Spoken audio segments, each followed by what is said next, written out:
Here we have 3 older carriers. Very rusty and they're vandalized. This one looks like it's painted. The coil guard.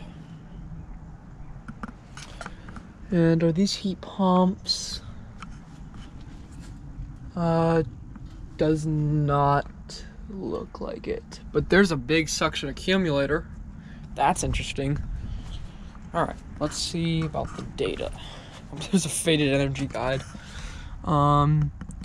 This one is a 2005 38 BRC. Ooh, sweet, it's a 38 BRC. This is a 5-ton. So this is a 12 SEER unit. This is a 38 BRC. These are rare. GE fan motor. You can still see the faded energy guides on these 2 units. This is also a 2005, but this is a 4-ton as opposed to a 5-ton.